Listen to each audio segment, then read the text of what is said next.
All right, hey, it's Ross Fertel. I'm back.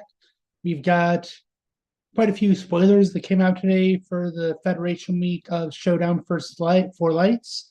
I'm going to go through the ones that were officially released. We'll do a bit of a break so that if you want to be unspoiled, you can do so. And then we'll go into the spoilers. I won't be showing them, but I will be talking about them. You will have a chance to leave, but please don't. All right, so we are going to go ahead and get started with Beverly Crusher.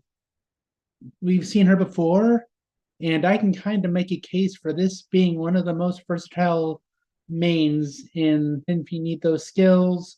Beverly also has anthropology, and if at a Cardassian mission, she can download a phaser, which is good for some pew pew pewing.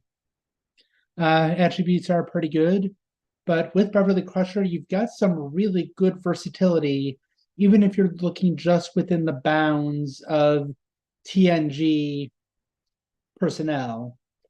Like there are some really good options with her. Maybe not the best. I'm sure there's a case you can make with Worf, but Beverly is certainly in the running. Um, and the other card revealed today, I'm a little more lukewarm on. Yeah. So you target an opponent's mission. Definitely, if you're playing Showdown First Light, there might be one, even if they're not playing the Cardassian deck from the set. You need biology, physics, and security of the mission.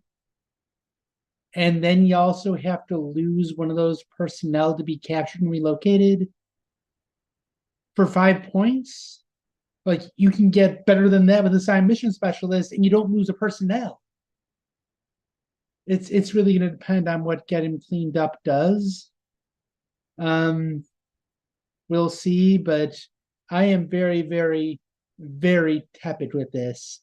Note that even though the opponent has a choice, you can make that choice a little easier for them just by giving them crappy personnel. You still get the points and get him cleaned up. Um, but yeah, I need to see more before I give this a final grade. I note that it does have a hidden agenda icon, and you can either see it or play it, but I imagine you're probably going to want to play it. All right. That would generally take care of the spoilers. Before we go into the exclusive spoilers, let me bring up the cheat sheet. It's got a couple more skills thrown in. I imagine this will be plugged in the further we get along the way. Some pretty good missions with this selection that you can do. And, well, you would need more dilemma busting power. But yeah, you've got some pretty good things. All right.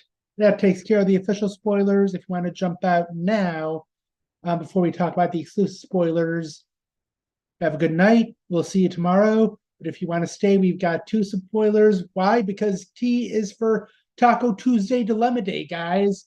Kaiser Fest, he has a really awesome piece. It is well worth the price of admission. Honestly, it is approaching the point where I would consider paying to see the content. He has some excellent analysis of the card Close That Door, particularly the first half.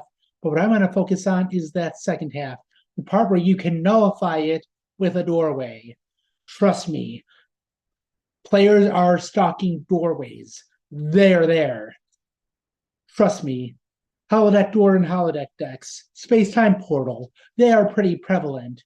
And if you have one in your hand, you might just nullify this dilemma rather than go through all the rigmarole of another mission attempt, blah, blah, blah.